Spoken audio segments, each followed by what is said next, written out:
租緊公屋嘅朋友，大家呢排收到房屋署裝申報表為過。如果你仲以為公屋富戶政策同你無關，或者以為自己頂多只係交多幾百雲租，咁你就真係太天真啦。今次房署出嘅升至直情係動真㗎。以前啲人曾以話公屋出面停滿名車，甚至有人一邊做公屋一邊喺內地買樓收租，呢啲日子好快就會變成歷史。今次新置一沙道、湖單子交、溪被辦租嘅街坊，隨時變身成為超級富豪，要面臨搬走。就連你喺麗地嘅木業、地皮，甚至老人家收埋嘅長者生活津貼，點樣至上，全部都條條有數計。最重要嘅係，今次填表申報係有死線嘅。如果過咗限期，你都未交表或者心存僥倖仲瞞報，後果絕對唔係罰款咁簡單，隨時會俾人終止租約，甚至惹上官非有坐監。今次我哋就用最接地氣、最容易明嘅方法，逐層幫大家拆解呢個新制嘅威力。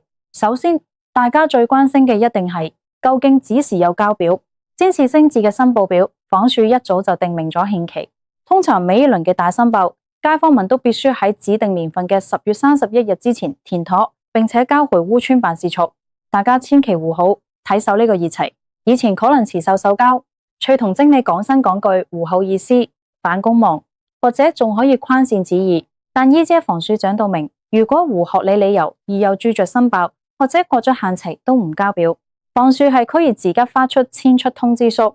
要求你喺指定時間裏搬走。所以如果你手上已經攞住張表，戶街快手手填好佢，戶口拖到最後一秒，掌還揸表先黐，我哋就要正題睇下今次新制最震撼嘅部分，亦即係個個都漲緊嘅租金暴增同埋四極致餓壞租金。以前嘅公屋富戶政策主要係雙軌制，即係睇你入息或者資產有冇超標，但以前只有餓壞租金嘅指數比較簡單，好多街坊就算入息多咗少少，都只係交被辦租或者雙被租，有客廿斤都仲負擔得起，當係做高等少少嘅公屋。但係喺新制之下，情況玩法徹底變細，由就實嘅3字制變成依家嘅4字制，啲額外租金直情係由2倍半起跳。我哋具體啲嚟睇下個數字，等大家心中有數。依家先至將月息超額嘅情況分得好細。如果調高咗之後嘅最新2026至2027年度公屋月息限額嚟計，當你個家庭每月總月息超過咗呢個限額嘅2倍，但又未高過3倍嘅時候，喺舊制你可能只係交被辦租，但依家升至之下，你又交2倍半嘅淨租金，仲要另外加差餉。如果你嘅月息再高啲，超過咗現額嘅3倍，但又未高過4倍，咁就又交3倍半租金加差餉。如果超過4倍，但未高過5倍，就要交到4倍半租金加差餉。大家想象下，平時一間大單位公屋租金可能有3-5千元，一旦乘以3倍半或者4倍半，每個月嘅租金支出隨時過萬，甚至接近2萬元。呢個數目已經同喺出面私人市場租樓，甚至自己供一層樓嘅開支冇乜分別。所以好多本嚟啱啱穩穩，只係交佔被辦租或者雙被租嘅中產公屋家庭，依家突然之間俾新制推到去10萬年嘅頂層，變咗房署眼中有條件去私人市場置業嘅超值富戶。更辣嘅招數仲喺後頭。以前好多人覺得只有我月息唔超過5倍，我肯交貴租，房署都催我唔賺，可以繼續住落去。但依家房委會小組委員會已經通過咗一條新政策，如果你喺連續2個申報週期之內，即係合共4年嘅時間入面，你嘅家庭入息水平都係維持喺超過入息限額嘅4倍，但未足5倍嘅水平，咁就冇該晒，你連招貴租留低嘅機會都冇埋，房署會直急要求你遷出公屋單位。而如果你任何一個月嘅月息一飆升到超過限額的5倍，又或者你哋家庭總資產淨值超過限額的100倍，咁你就知情連4年嘅緩衝期都冇，會實時被列為必須搬走嘅超值富戶。整到資產限額100倍，好多人都去問，其實依家個上限是幾多？我哋不妨用亞人家庭同埋4人家庭嚟做個例子。喺最新嘅2026年度標準入面，2人家庭嘅公屋月息限額大概係20680元，而4人家庭嘅月息限額大概係32020元。如果乘以100倍嘅資產上限，2人家庭嘅資產淨值唔可以超過2068000元，而4人家庭就唔可以超過320元也卡物。只要你成個家庭揸埋個銀行存款、股票、資金，甚至車輛價值超過咗呢個數，就要租盤單位。講到呢度，好多人就會開始可計，覺得我喺香港戶役戶大額存款，但我喺內地有層樓有塊地，香港房署點會查到啊？呢個想法正係今次新智最想打擊嘅盲點。以前房署確實比較難掌握居民喺香港以外嘅資產，但依家時代唔同啦，房署則情同內地嘅國土資源部門、房屋管理部門建立咗積極嘅通報同核查機制，好多街坊都收到風。最近房署真係派人落去大灣區胡同嘅城市，好似深圳、廣州、中山、珠海呢啲香港人移民買樓嘅地方，主動去查公屋住戶喺當地有冇戶役登記。只要房署出線，隨你哋相關部門用你哋身份證號碼一查，你哋持有嘅所有房產、商鋪、地皮甚至車位，全部都會一覽無遺。咁到底內地嘅樓宇同資產喺填報公屋申報表嘅時候，又點樣計算呢？好多人以為只有隨便申報一個當年買入嘅價錢就的，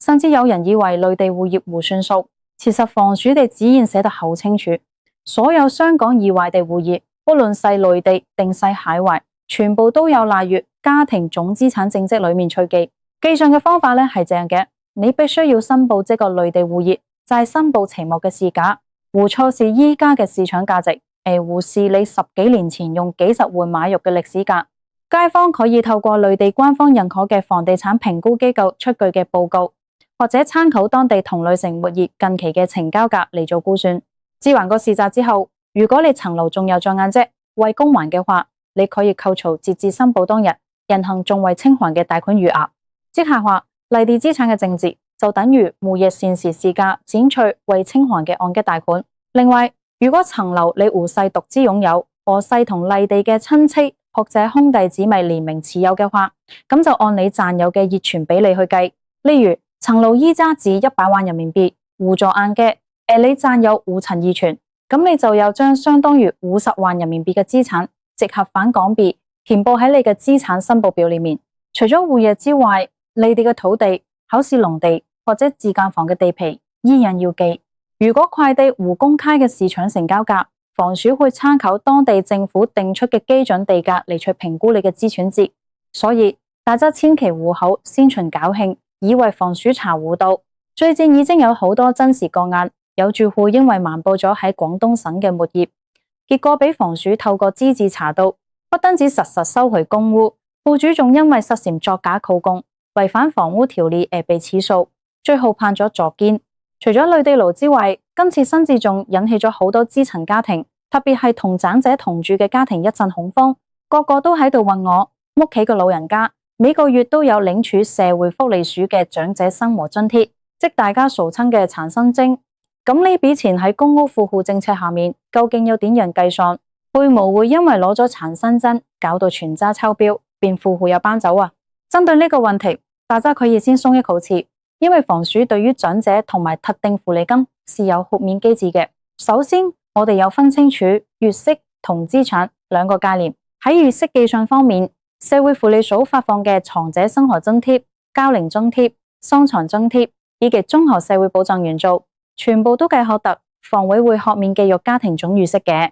即係話，老人家每個月收到嘅果只簽完陳新徵，喺填報入息嗰一欄嘅時候，數字係0。冇會推高你嘅家庭月入，亦冇會因為咁而有交多倍辦或者2倍辦租。但而去到資產計算嘅時候，情況就有絲少微妙啦。長新徵份津貼本身雖然唔當是入息，但老人家收到呢筆錢之後，如果將佢儲落銀行，日積月累變成個銀行戶口裏面嘅存款，咁呢筆存款就會變成你嘅家庭總資產一部分。房署喺睇你資產嘅時候，係睇你申報當月銀行戶口嘅總結餘。佢冇會去追溯你戶口裏面嘅錢，邊啲係返工轉返嚟，邊啲係長新徵省實踐用存落嚟嘅。所以如果老人家戶口裏面嘅存款太多，揸埋其他屋企人嘅儲蓄，令到總數超出了資產上限，咁一樣有機會影響到續租資格。不過講到長者，房署其實有一個好大嘅政策優惠，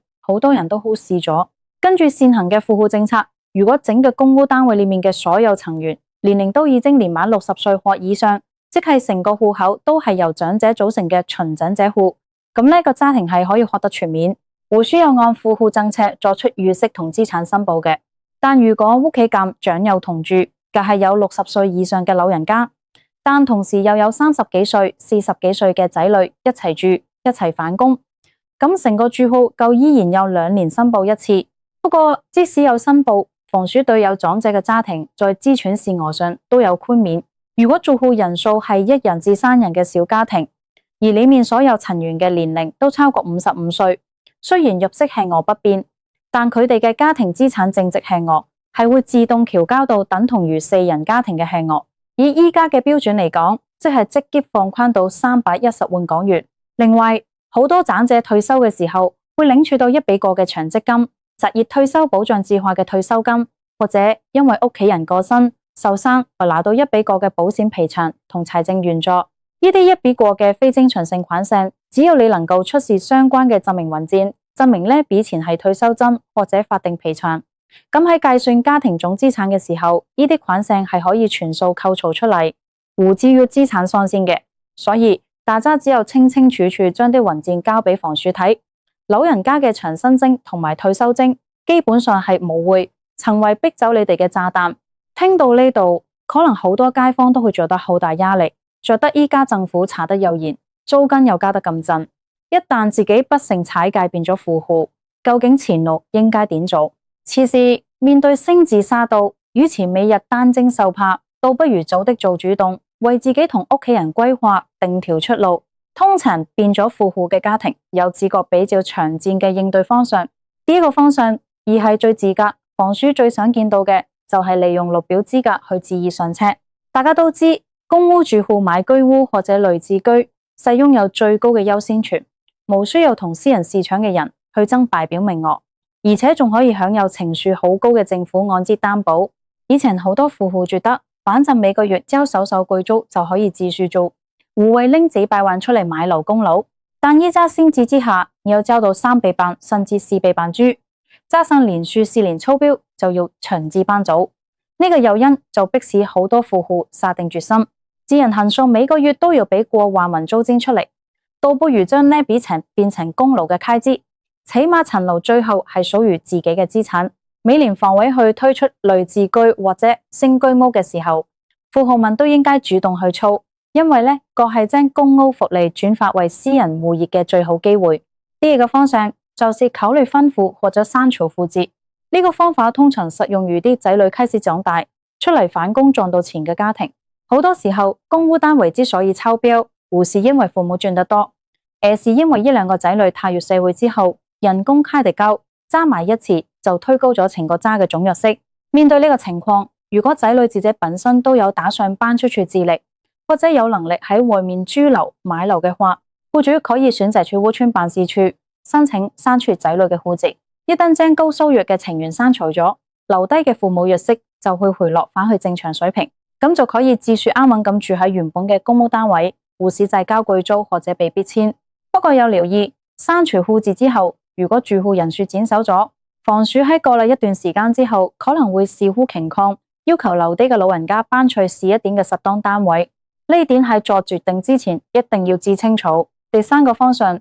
就是，如果家庭真係因為突然嘅變故，例如突然間被公司裁員、失業或者減薪，導致某一陣子嘅月息超標，但之後收入大減，那麼千萬不要自己認親招貴租。房署係有指導嘅。如果屋企嘅總入息連續3個月跌返落去相關嘅限額以下，戶主係可以實時向應坤辦事處申請調低租金，由原本嘅2倍半或者3倍半轉為倍半，甚至係原本嘅正常租金。如果是因為有家庭成員搬走或者過身而導致入息永久性下降，更加可以實時申請調低。所以政策雖然嚴格，但絕對冇失一條死路。最緊要嘅，你要實得運用呢啲機制去保護自己。最後，我想同所有要準備填表申報嘅街坊講，今次新制嘅推行，反映出政府想要理順公共資源嘅決心。公屋嘅品質自始至終都係為咗幫香港一班最無能力者嘅追做問題嘅基層市民提供一個避風港。